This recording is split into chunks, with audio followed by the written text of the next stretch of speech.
Live, CBS January 11th. Hollywood's biggest party is now bigger than ever. Perfect. No notes.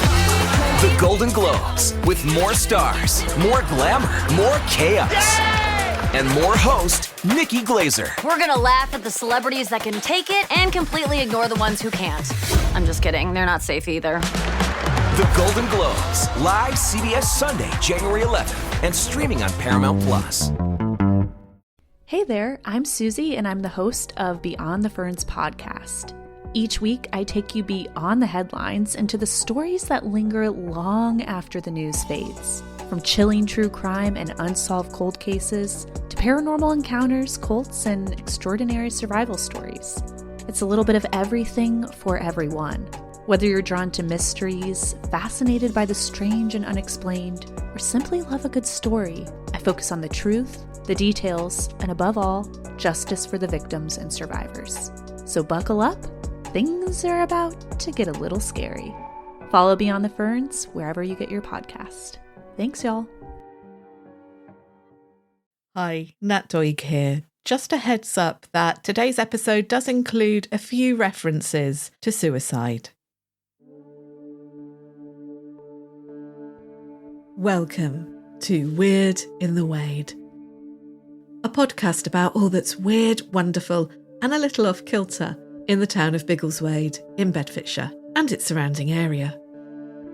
If you like your history with a pinch of the paranormal and your supernatural stories with some historical context, then this is the podcast for you. Whether it's the tale of the Potton Road poltergeist or discovering what's haunting Andy's house, the story of a secret Cold War bunker or haunted museum, Old Shuck, the East Anglian Devil Dog, or phantom cyclists, Weird in the Wade has it all. On this series of Weird in the Wade running from Halloween to midsummer, we'll also explore one of Bedford's most shocking Victorian murders and uncover Biggleswade's Elizabethan past. There'll be a trip to the seaside to meet a devilish spook, and yes, I promise I will at last tell you Biggleswade's great swan mystery of 1935, along with some other watery tales. Grab a cuppa, sit back, and let me take you on a journey into the weird.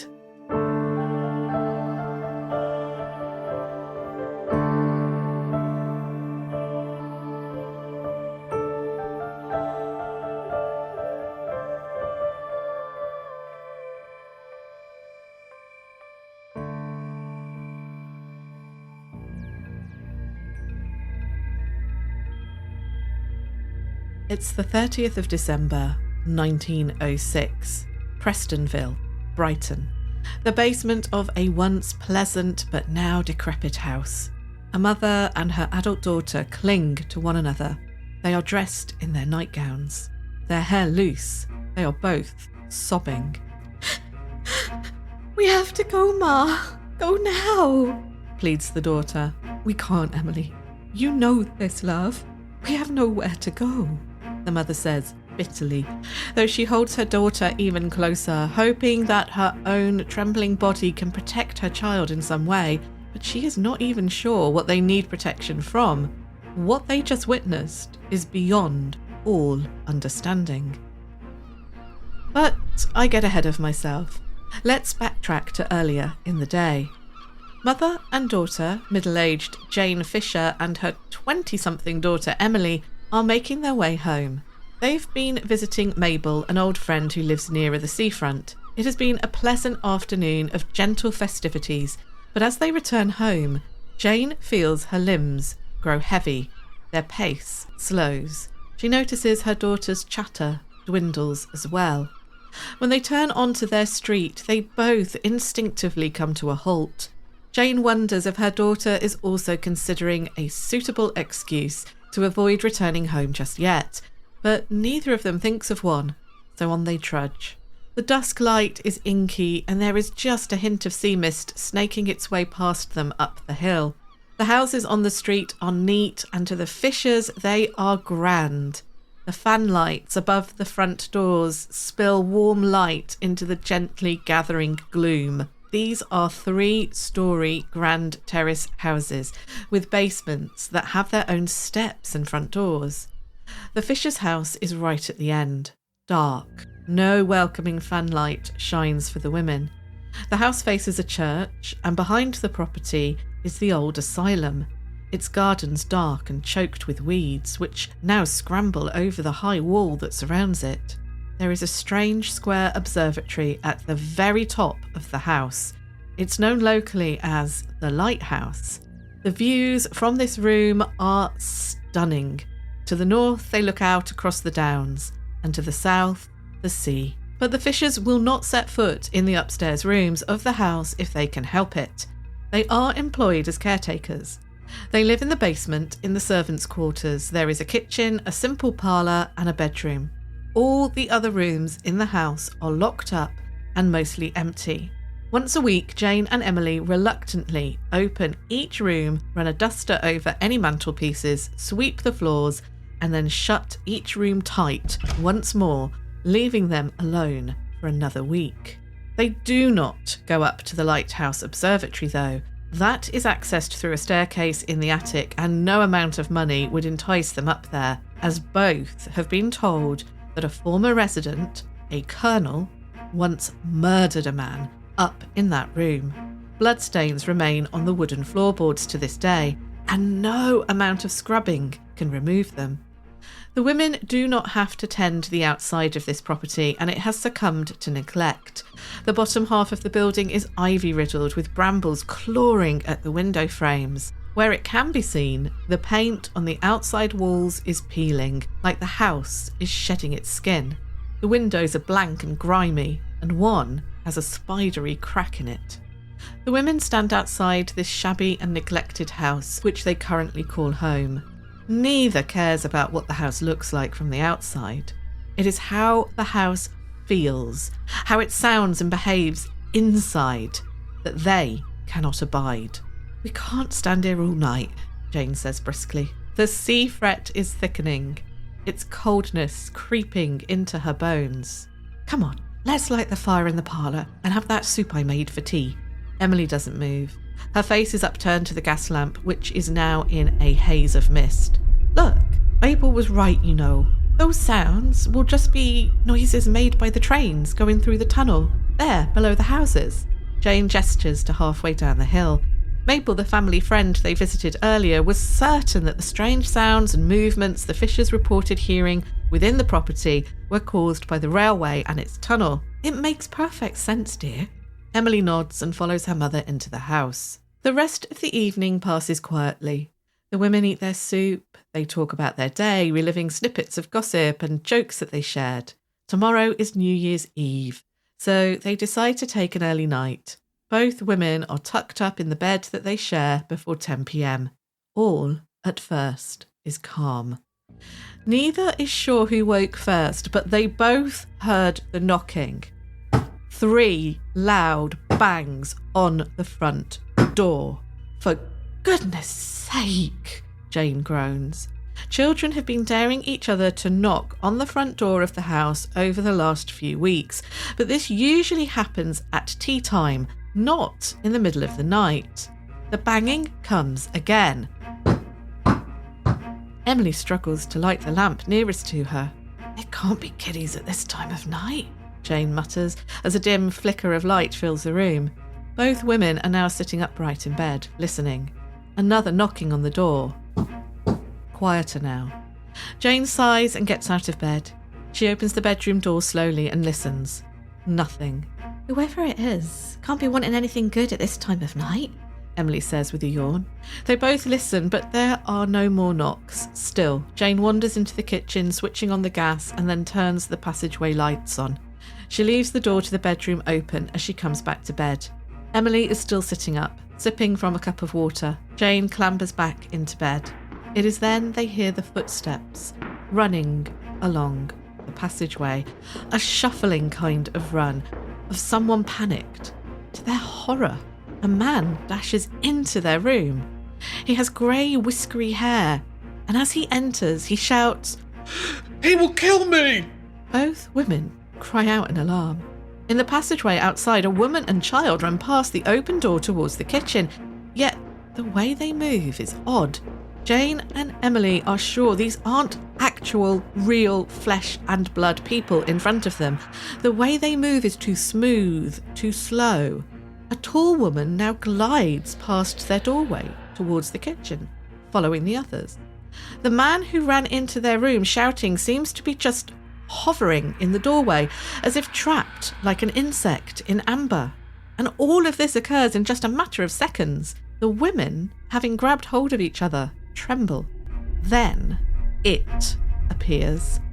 Taller than the doorframe, it ducks to step inside the room, and its head, when upright, is above the door.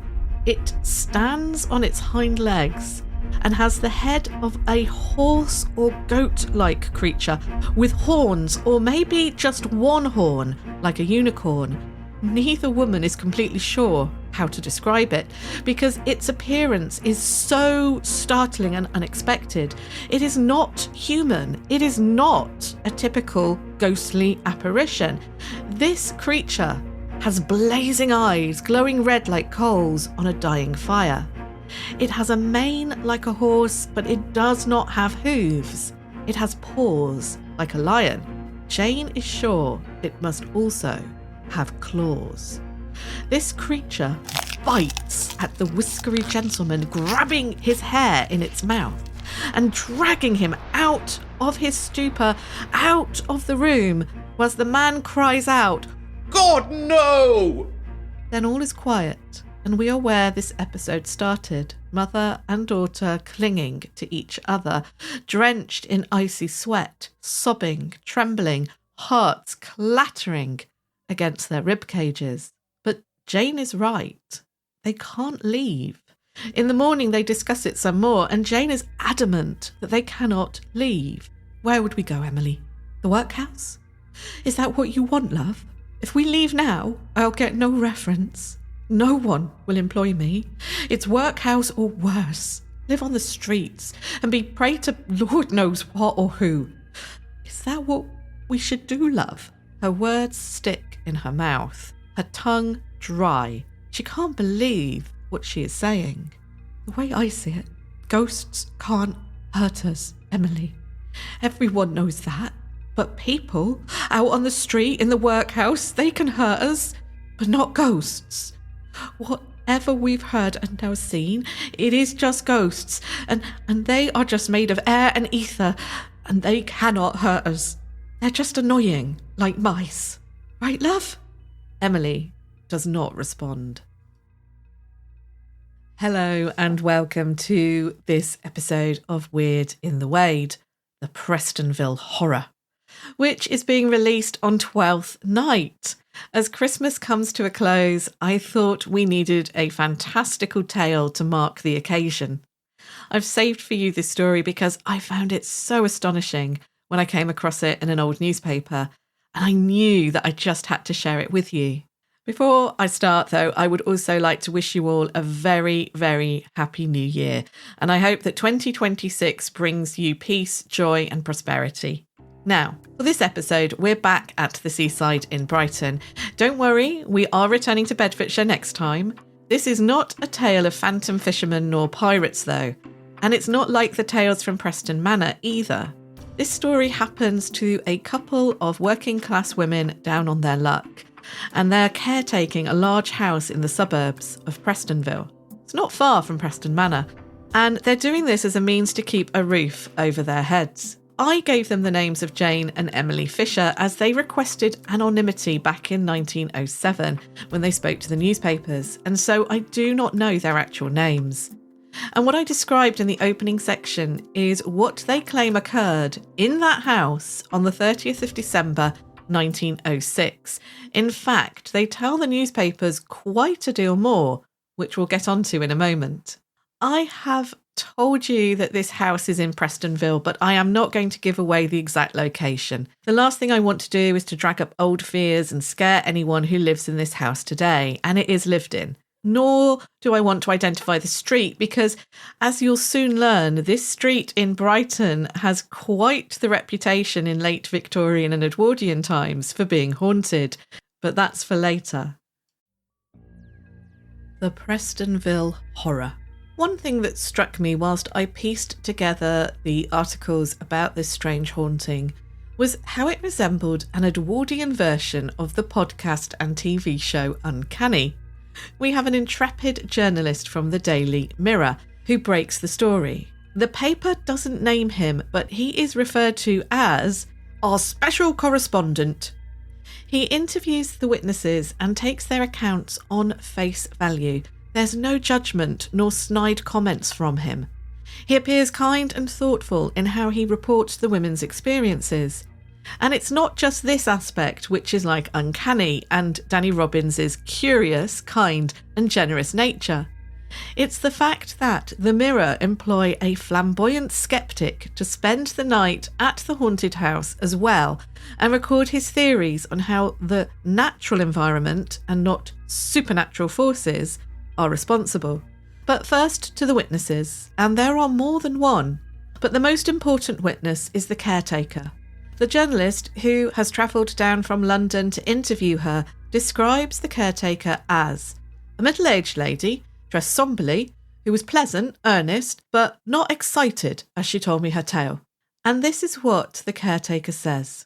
I undertook the care of the house last October. My daughter and I occupy in the basement. When we first moved in, we heard strange noises on the first night, which sounded like bangs or knocks coming from above. We were told by friends that we shouldn't mind the noises as it was just trains passing through a tunnel which runs beneath, under nearby houses.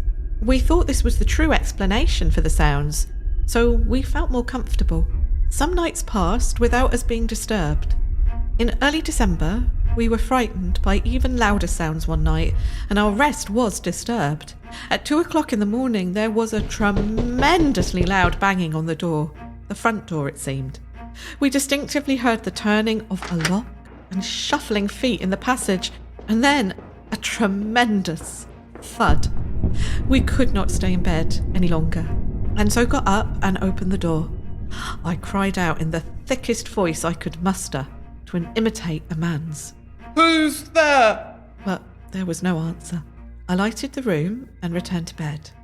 In the morning we searched and searched the house, but nothing was disturbed. I said I would not stay no more, but I had nowhere else to go, as being caretaker of the house was my only livelihood. We remained, but dared not sleep. The noises ceased for nights at a time. But last Monday, we had an awful experience. We were woken at 3 in the morning by the sound of something like pistols firing, and flashes of light were seen through the fanlight window. Through the blaze of light, we saw the shadow of a form. We'd seen this form before. It resembled a unicorn, or an animal with ears of a horse and glaring eyes. Simultaneously, an elderly gentleman with grey whiskers and attired in a light suit appeared to be caught around the body of the unicorn's forefeet. He was being borne away whilst crying out in agony, Oh, God! Now, this was not the first time the women had seen this bizarre creature and this scene unfold, but something about the gunshots made the women more scared than before, and this time they left. The journalist asks the caretaker what she thought the creature was, and she replies, well, one doesn't like to talk about such things, but really, one hears of visitations, and I think it must have been, well, the evil one. His eyes were like flashes of flame. As well as the Mirror covering this story, the local Brighton Gazette picks up on the tale and runs many articles about it, whipping up excitement. But before we get to that, there are a few thoughts I had initially about the timing of this final straw that broke the caretaker's back and made her leave. Could it have happened on New Year's Eve? And could the flashes and gunfire have been fireworks? I thought I was onto something until I discovered that this final visitation, as she called it, occurred on Monday the 8th of January 1907. So unless Plough Monday which falls on that day, was still celebrated and observed in the area and included fireworks, which is highly unlikely, I can't imagine that fireworks are the answer, because I can't work out why anyone would be setting off fireworks on the 8th of January. The investigations. Once the caretaker's story is out there, a group of local men decide to hold their own investigation in the house, encouraged by the local gazette. They report the following. At first, all is quiet, but then they hear some bangs and footsteps, which they aren't making. Next, doors are heard slamming above them, and so they decide to make a search of every room. Whilst they are all gathered in one of the upstairs bedrooms, the door flings open all by itself, and they hear another door opposite slam. They run into the room opposite, the one whose door just slammed, to find it empty, but with blood stains on the floorboards. Next, the servants' bells start ringing all at once and then fall silent. No one is unaccounted for, so no one could be ringing the bells. A little unnerved, now the men decide to leave, and as they do so, they claim to hear sobbing. A sobbing which gets louder and louder as they descend the stairs and head towards the front door. As they leave the house, they claim the sobbing becomes a wailing cry. And it is only a day or so later, after this eventful night, that our flamboyant and intrepid skeptic arrives. Walter F. Brooke, the self-styled ghost killer. By this, Brooke means that he kills all belief in ghosts with scientific reasoning. He's not some kind of modern-day Ghostbuster putting them in a trap. Walter is living in Greenwich in the 1900s and is a prolific writer in the newspapers. On Boxing Day 1892, Brooke published an article in The Globe titled The Abolition of Ghosts. He also advertises his services as a man who can rid your home of spirits not through exorcism or mediumship, but through practical knowledge and science. After a bit of digging about Walter F. Brooke, I discovered that he was an employee of the Maskelyne and Cooke Entertainment Company, a company set up by the magicians Maskelyne and Cooke. These illusionists were incredibly popular in the late 19th century. They sold out shows at Crystal Palace and on Piccadilly, and they were pioneers of modern magic.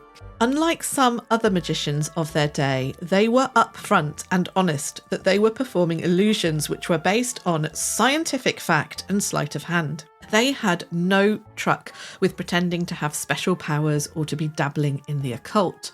John Neville Maskelyne founded the Occult Committee, whose mission was to, and I quote, investigate claims to supernatural power and to expose fraud. As an aside, Maskelyne was also the inventor of the Victorian pay toilet. Yes, thanks to Maskelyne, we have the phrase, spend a penny. His grandson will crop up in a future episode of Weird in the Wade later this year, as Jasper Maskelyne was credited with hiding Tempsford airfield near Biggleswade from the Nazis during the Second World War. But back to Walter Brooke. He claims to be working with Maskelyne and Cooke in his endeavours to find scientific, rational explanations for haunting phenomena. His track record in uncovering the truth behind hauntings is, however, a little extreme. One example he gives is the time in 1902 when invited to lay a ghost in Surrey. He shot the ghost. During his investigations, he shot peas at a fleeing figure clad in white who had been tormenting a manor house. He then telephoned the hospital, informing the doctor there that a woman would seek treatment the next day with peas embedded in her body. And this indeed happened. The young woman was unmasked as the ghost. So a day or so after these local men flee the haunted house in Brighton to the sounds of a sobbing phantom, Walter Brooke and the journalist from the Daily Mirror hold their own paranormal investigation. Here are some of the methods used and the explanations Brooke gives for the phenomena reported. The bloodstains found in the observatory attic and elsewhere in the house, Walter declares to be candle grease. Now, he does admit that possibly some of the stains are blood, but the blood of a rodent caught by a cat. Whilst the ghost hunt is happening, the doorbell rings again, with no one appearing at the door. So Walter lies in wait. The next time it happens, he witnesses young men running away laughing. It is no more than a game of knock, run, ginger. He even recognises the young lads as being part of a crowd who greeted the investigators at the house when they arrived. The intrigue and popularity of this haunted house was causing quite the disturbance in the local area. Brooke also powders the floors to check for footprints, and he leaves cotton wire traps across doorways to make sure that no one has snuck in and is sneaking about, playing practical jokes on them. From the observatory at the top of the house, Walter declares the unicorn discovered. He claims that the light and shadows that make up the creature are formed by the fires of passing steam trains. As the trains enter the tunnel, which opens just a few houses down the street, an optical illusion is created. Brooke is certain that this monstrous creature is in fact the shadow of the stoker shoveling coal into the engine of the train.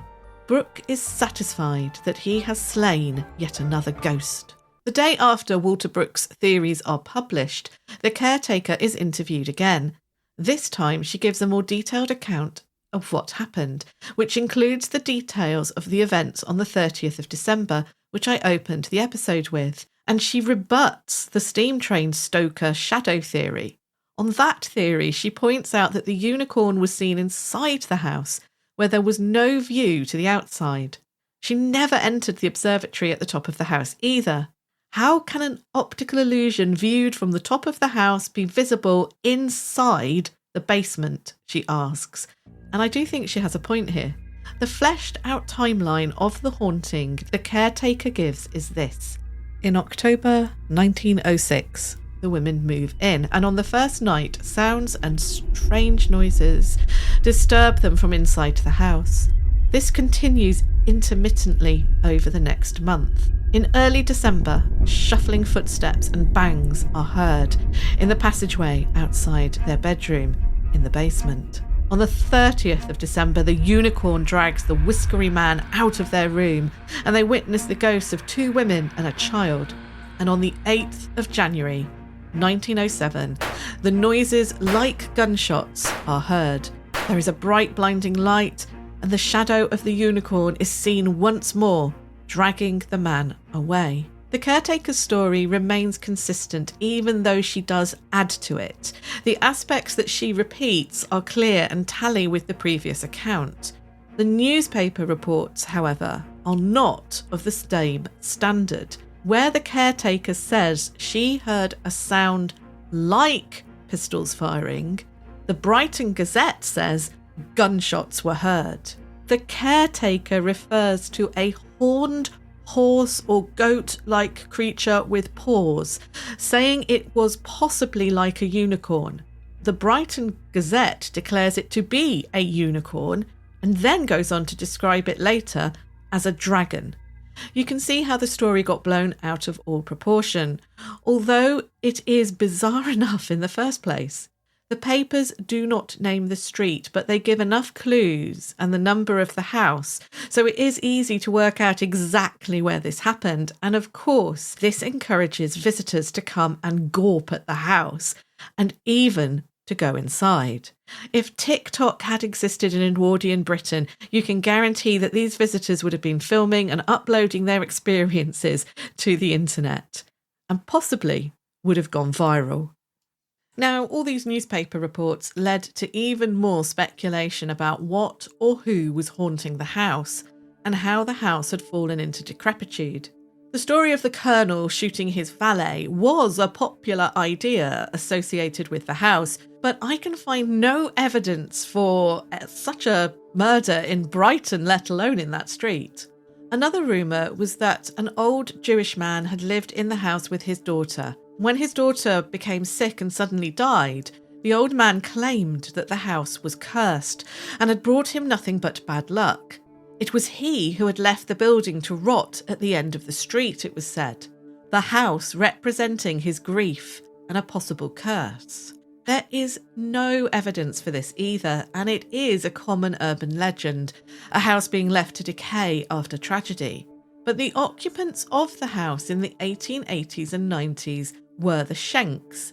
Now, these Schenks were from Dorset, although one of the senior patriarchs of the family was said on a census record to have been born, and I quote, in foreign parts. But he never lived in this house. The head of the household in Prestonville was a Mrs. Mary Schenk, a widow who lived there with her children. Now, the name Schenk is found within Jewish families from Germany in the 19th century, but the censuses do not comment on the family being Jewish, and I think it is very unlikely that Mary Schenk was a practicing Jew. But the name alone may have inspired this story of an elderly Jewish man and his heartbreak at the loss of his beloved daughter. The Schenks were not the last family to live in this house, though. In 1901, the house is occupied.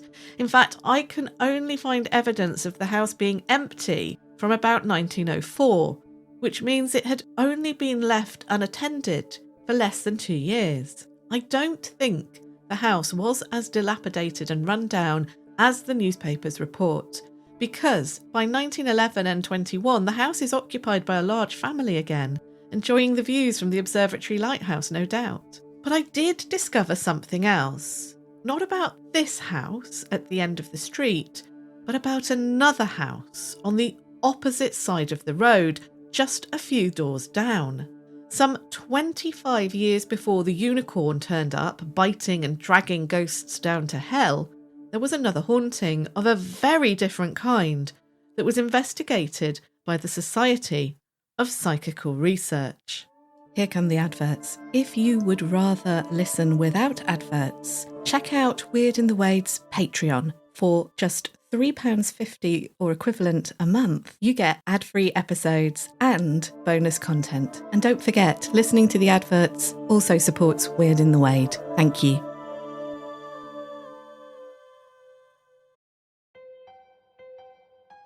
I'm Rob Kirkup, and I am the host of How Haunted, the podcast where we explore the dark history and terrifying ghost stories of some of the UK's most haunted places, with the occasional trip overseas. Every other Friday, you'll hear tales of horror, chilling investigations with real audio from ghost hunts, and even the occasional guest, or poltergeist, as I prefer to call them. Every October, we go weekly for spooky season, with a month of themed episodes building up to a huge Halloween spooktacular. And at Christmas, I share your own real-life ghost stories in the Nightmare Before Christmas special. So search for How Haunted wherever you get your podcasts, and join me every fortnight as we ask the question, how haunted? Hi, I'm Cassie, and I've always been fascinated by people's real-life paranormal experiences. That's why I started Tell Me Your Ghost Story podcast. Each episode, I sit down with someone who's had an encounter with the paranormal, and they share their story in their own words. There's a shadow about the size of a person, and it slowly turns around. It reveals a pure white face, empty eye sockets. He goes, I used to live here. He's like, I went to the war and then I never came back. And then suddenly he was gone. On my way home, I called my wife and I was like, I just delivered to the craziest place. You have to look it up and tell me what it is. So I'm on the phone with her and she looks up the address. She says, David, this place is vacant. Whether you're here for the spooky, the storytelling, or both, Tell Me Your Ghost Story has you covered. Listen now on Apple Podcasts, Spotify, or your favorite podcast app.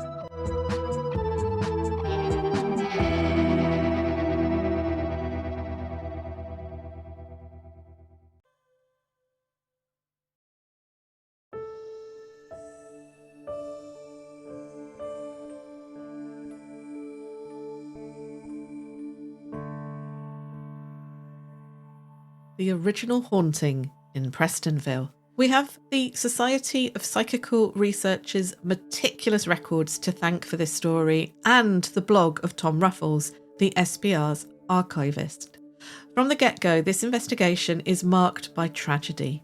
Edwin Gurney, one of the SPR's original investigators, died in Brighton in the summer of 1888 whilst investigating this haunting. His death was ruled as an accidental overdose of chloroform, but some at the time and since have wondered if it was suicide. Either way, Edwin Gurney was a dedicated investigator and had started the work on gathering evidence around this case. The investigation was picked up by Frank Podmore, who re-interviewed some of the witnesses. But what sets this investigation apart is that a young married couple associated with the SPR then rented the property for for over a year as part of an extended investigation. The witnesses. The first witness to contact the SPR about this property is a Miss L. Morris. She and her aunt had moved into the house in 1882, though she only contacted the SPR in 1888 after another tenant, Miss Clara Gilby, had corresponded with her about the haunting. So we do have to take Miss Morris's story on the understanding that she and Miss Gilby had compared their experiences before reaching out to the SPR. Miss Morris had moved into the house with her aunt, and almost straight away the phenomena started. Her sister, on visiting, heard footsteps on the stairs and other sounds which could not be accounted for. These trudging footsteps tormented the household at first, but became so frequent that Morris said she got used to them. Miss Morris also described a very unnerving and strong sense of presence in her bedroom, and after just 3 weeks in the house, she saw an apparition. It appeared to her in that bedroom, describing the ghost as that of a woman dressed all in black, her face deathly pale and incredibly sad, Morris explained. Now, the Victorians, with their elaborate mourning rituals, will have associated women in black with grief and death. But it's important to remember that just a few hundred years before, black was worn more frequently and not as a symbol of mourning. None of this caused Miss Morris and her aunt to leave, though, and 2 years passed. In 1884, the doorbell began to continuously ring, so they removed it. But then the annoyance switched to banging and knocking on the front door instead. There was never anyone at the door. The residents began to wait in hiding at the door to catch the culprits red-handed, but they never could. In 1885, the apparition made a return. This time, the woman in black was witnessed gliding along a corridor in the basement. At first, Miss Morris thought it must have been her aunt, but on going upstairs, she found her aunt reading in the drawing room. Her aunt died in 1886 and the lease was up on the house, so Miss Morris moved away. She was relieved to be away from that house, she said. She believed that the ghost was that of a former tenant who had taken her own life at the house, or so a friend of Miss Morris had told her. The next tenant was a Miss E, and she experienced nothing, or at least that's what she told the SPR. After Miss E came Clara Gilby, and she moved in with her father and children. Again, sounds were heard almost immediately after moving in. At night, Clara's sleep would be disturbed by thumps, and she said that she could hear a voice lamenting, "Oh, do forgive me." The trudging or tramping footsteps were back, and now they were joined by crashes and bangs, which could not be explained. The doorbell would ring repeatedly, upsetting Clara's children, her servants, and the family dog. Neighbours said that the bell ringing had happened before in Miss Morris's tenure of the house, but they were convinced that it was the work of a wicked servant. Clara's 11-year-old daughter, Edith, was the next to encounter the uncanny. One night, she woke to see a white face peering around her bedroom door, staring mournfully at her. Next, she witnessed a little woman walking along a hallway. Clara's younger child, Florence, also complained of seeing a man in her bedroom standing by her window, staring out. It was after these incidents, which affected her children, that Clara wrote to Miss Morris to inquire if she had ever experienced anything uncanny or unnatural in the house. The women exchanged notes on what they had witnessed, and Clara approached her landlord to see if he would release them early from their tenancy, but he refused. The children continued to witness ghostly figures and apparitions, and so Clara took her children back to London, leaving the servants and her father in Brighton. The cost of ending the tenancy early was something that the family just could not afford. But according to Gurney's notes, he spoke with Clara before his death and confirmed that her father and the servants had continued to be troubled by ghostly activity in that house, so much so that they did eventually leave early in May 1888, costing them a considerable amount of money and upset. The story of the haunting appears to have been well enough known that once the house was vacated, a group of local ghost hunters held an investigation there. The Reverend Ouseley, a man named Dawson, who was a solicitor, and another man, Cargill, a barrister no less, spent the night on a couple of occasions in the house. On the second night, they witnessed an apparition, though I do not have any details of whom or what they saw. They also said that they heard strange, unexplained sounds. The SPR do back up the gossip that a former tenant sadly took her own life in the house in April 1879. Now, I can't find any evidence of this in the local newspapers, but I am sure if Podmore says it happened, then it most likely did. He dismisses the story, though, as not relevant to the haunting, and I am inclined to believe him. However, it could be relevant in terms of priming the occupants, though. There was and still is so much stigma around suicide that just the suggestion of one can put the idea of hauntings into a person's mind. Clara, hearing that lament of regret, of asking for forgiveness, seems to fit the narrative too neatly for me. Podmore is also convinced that the sounds heard in the house are normal everyday sounds being misinterpreted, yet the SPR must think that the house is worthy of further scrutiny, as just 6 weeks after Clara Gilbert's family move out, George and Laura Smith move in. George is a member of the SPR and is tasked with keeping a diary of his and his wife's experiences. The couple are newlyweds and normally based in Kent, but this feels like an extended honeymoon by the seaside for them. They stay for just over a year. It's fantastic to have such detailed notes. For example, we know that for 137 nights the Smiths had visitors. 25 different men and 14 different women stayed at that house during the year. Many connected with the SPR, including the Sidgwicks and Alice Balfour, all SPR grandees. Very few of the guests experienced anything uncanny, though. On their third day in the house, Laura recorded hearing zinc pails or metal buckets falling over. No buckets had been disturbed. On the 4th of September, Laura heard crashing noises in the house, but again, all was fine and normal when she investigated the noise. 2 days later, a servant moves in with them, maybe to keep Laura company, as well as to help around the house. It seems that George was commuting to London whilst they lived in Brighton. One evening, though, George too hears this crashing sound, whilst Laura is dozing on the sofa. The sound does not disturb her, but George is convinced it should have done. It was so loud. The now infamous doorbell ringing and door knocking starts up again, but children this time are witnessed running away. One visiting colonel does complain of hearing groans and loud breathing in his bedroom. On another occasion, the servant and Laura also complain of hearing loud groans and moans and a screaming sound, as if someone in the adjoining house's master bedroom was being thrown around in there.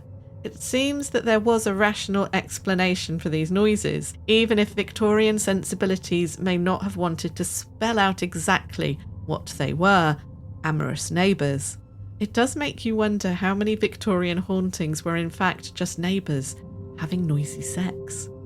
Interestingly, the two most significant incidents that the Smiths experience at the house happen in December. The first is on the 9th of December. It's 8:30 p.m. George is at his desk writing when he hears the sound of thumping. It's clearly coming from the next door room, so he picks up his reading lamp and he wanders next door to see what's caused it. But nothing is out of place. He returns to his work, and this time he hears the same thumping sound but coming from below him. He now walks downstairs backwards because the house is in darkness, though I'm unsure of how walking backwards down the stairs really helps. Maybe I'm being a bit thick here. Anyway, he switches on the gas in the basement, so there is now light throughout the house. Nothing below his study has been disturbed. So again, he trudges upstairs and goes back to his work. Now, there are 3 loud knocks on the door to his study.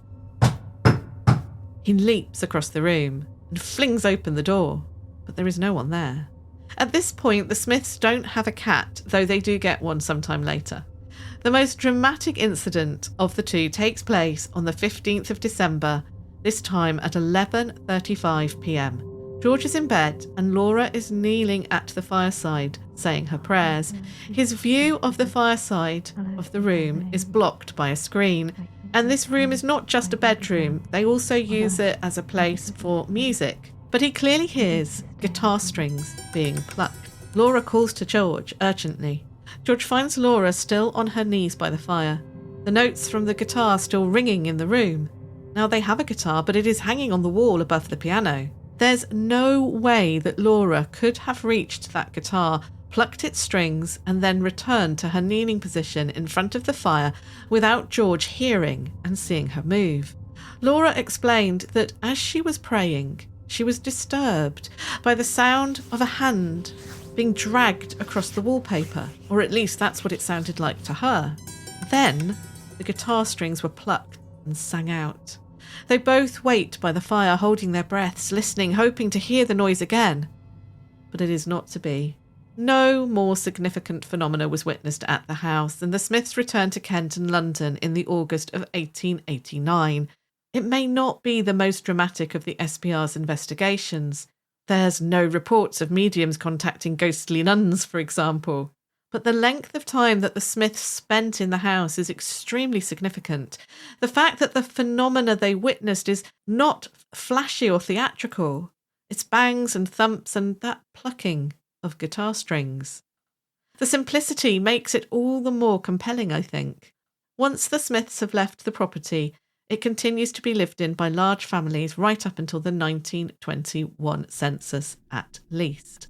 And on the guitar strings plucking, I realise that there could be a rational explanation for that, particularly when you bear in mind the trains running underneath the house, and they're nearer to the train tunnel at their end of the street. Vibration could have made the guitar sing out, and I've experienced that with my own guitars when I lived on a very busy road. Occasionally, the guitar strings would make a sound when very, very heavy lorries went past. However, you could feel that vibration. You know, you would associate the two things. And I think Smith is very meticulous in his notes. And if they had felt a train going under or a carriage rumbling by or something like that that would set the strings off, then I'm sure he would have written about it and would have put that theory forward. But that's not quite the end of this story. You see, it's odd that these two hauntings, which gained notoriety locally, took place within 20 years of each other and just 5 house numbers apart, on the same street. Could it be a coincidence? Well, the reporting of the haunting in the 1880s is fairly minimal. The SPR certainly don't publish or crow about their experiment in that house in national newspapers, but they do write it up for their members. But it is certainly common knowledge locally that the Morrises and the Gilbys experienced a haunting and that the SPR were involved. Then, out of the blue in 1904, some 15 years after the Smiths left the house, but only 2 years before our caretaker moves into the other house, the Brighton Gazette runs an article about the haunted house and the guitar that played by itself. They track down the Smiths for a quote. Now, George Smith is quite put out about this. For whatever reason, he is no longer as involved with the SPR as he once was. And he's clearly even more of a sceptic now. He does not appreciate having his name associated with this salacious article in a local rag, and he gives them short shrift. It's then only 2 years later that a few doors down on the other side of the road that our caretaker and her daughter witness the unicorn. It seems as if the reputation for the original haunted house, the one that the Smiths lived in and the SPR investigated, has migrated to this newly deserted end of terrace. It makes more sense to the casual observer that the haunted house on this street is the run-down one, the empty one, the one backing onto the asylum and opposite the church. I'm not saying that the caretakers didn't experience something. I'm sure they did, and I'm sure for them it was extremely real. But the baggage that came with that house wasn't just its own baggage, but possibly that of the other house on the opposite side of the road as well. Now, I'm not sure what to make of these hauntings. I am certain that the train line and the tunnel must play a part. Having lived above the Northern Line in South Wimbledon in London, I know what strange noises and vibrations the tube chains make. But the guitar string and the apparitions viewed in both properties are harder to explain. When it comes to the caretaker's description of a unicorn, it doesn't match the usual ghostly apparitions witnessed, nor does it really match the description of the devil. I don't think it's that surprising that the local newspaper starts to refer to this as not just a unicorn, but a dragon, because there's a strange connection between dragons and Brighton, thanks to the Brighton Pavilion, which has a wonderful dragon chandelier and dragons on its wallpaper and decorations within different rooms there. The creature the woman witnessed is certainly the thing of nightmares, biting at an old man and dragging him screaming out of the house. And I hope that image does not give you nightmares. Thank you for listening to this episode of Weird in the Wade. Next time, we are going to be visiting the Higgins Gallery and Museum in Bedford and discover some of the many ghost stories that are associated with that site, from haunted dolls to ghostly men in bowler hats, ghost hunts, and a haunted toilet. Find out how the Higgins bucks the usual trends when it comes to hauntings next time on Weird in the Wade. Thank you so much for listening to Weird in the Wade. Just a reminder that you can find out about future shows, behind the scenes information, and just keep in touch with me on social media. Just search Weird in the Wade. And if you're able to get to Biggleswade on Friday, the 9th of January, I am hosting a night of dark history at the Big Theatre. There's information on how to get tickets in the show information and description, and on the show blog, weirdinthewade.blog. I hope to see some of you there on Friday the 9th of January. You can also email me at weirdinthewade@gmail.com, and I do love hearing from all of you. Weird in the Wade is researched, written, presented and produced by me, Nat Doig. Theme music is by Tess Savagir. Well, the holidays have come and gone once again, but if you've forgotten to get that special someone in your life a gift, well, Mint Mobile is extending their holiday offer of half off unlimited wireless. So here's the idea. You get it now, you call it an early present for next year. What do you have to lose? Give it a try at mintmobile.com/switch.